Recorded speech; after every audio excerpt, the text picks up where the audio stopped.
Si Mary Rose Dizon. Kung tutusin po ba, walang bata dito eh. Kaya pa po, kami lang pumupunta dito dahil wala yung bantay. Kung ano-ano pong kinakain namin. Minsan pag may mga magtatapon na ulam dito, kinakuha namin. Yung ayos pa. Paano yung ayos pa? Yung mga langgunisa, ganun. Na basura? Hindi wala pong basura eh. Pag may uod na, di na namin kinukuha yun eh. Pero pag walang uod, Yun, kinukuha namin ayos na ayos pa. Binabalot nila bukod yun. Here on this site stands the largest dump site in the Philippines, Payatas. For over 35 years, this dump site has become a stark and heart-tugging reminder of the desperate conditions of humanity.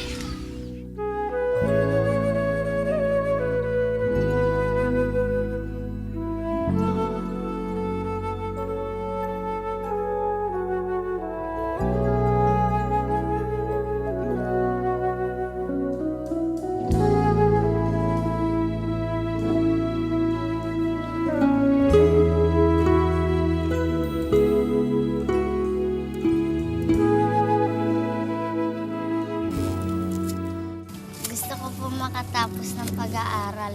pero hindi ka ba nahihirapan magbasura? Hindi naman po, mas masarap pa nga po dahil nakakapili ko mga magulang ko. Araw-araw? Opo, ayoko po kasi maiwalay sa kanila eh. Pero gusto mo ba basura lang yung ginagawa nyo lagi? Hindi masakit? Sakit po eh. Bakit?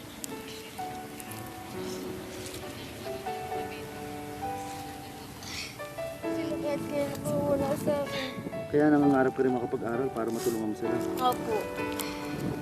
Gusto ko po lahat kami dito matulungan naman po. Hiling na hiling po namin dahil kami nahihirapan kami dito. Mahirap ba talaga?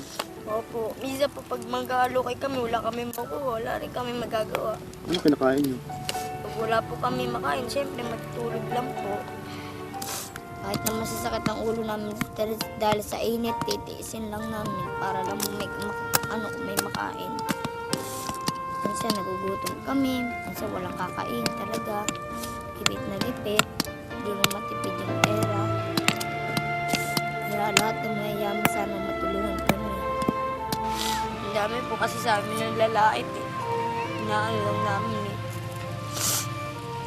Yung mga nakatira sa amin na iba doon, taga-taas, ang asal ng basurera, yung mga nagsisimba po. Nakasal kami yung basurera. Ang nakita lang nila nanay, tatay namin na mamasura dito. Pero nasasaktan na po. Inaano ko na lang sila. Kaya sabihan ko na at least hindi kahit basurera, hindi kami nanakaw. Kasi masakit din po sa amin mapagsabihan ng pulubi. Pero marangal naman ang ano namin. Yun lang po. Christmas for Payatas is worthwhile because it will provide education to 25,000 children in Payatas, provide livelihood and skills training to more than 100,000 families here, and hopefully provide also shelter.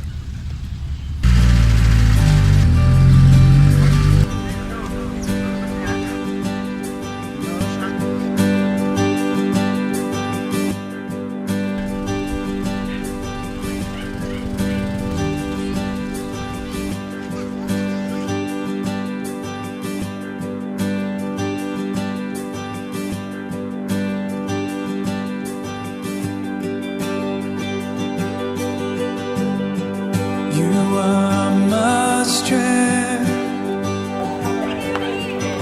strength like no other, strength like no other, reaches to me.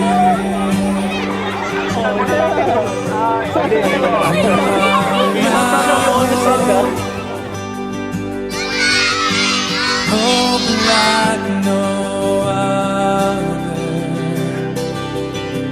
hope like no other, reaches to me. In the fullness of your grace, the power of your name. You lift me up. You lift me up. Let's say, unveiling love, stronger than mountains, deeper than oceans, reaches to me. In the fullness of your grace. By giving to Christmas for Payatas, you transform their lives. Count yourself in and make their future brighter and build a better home for them. Let's Lord Christmas for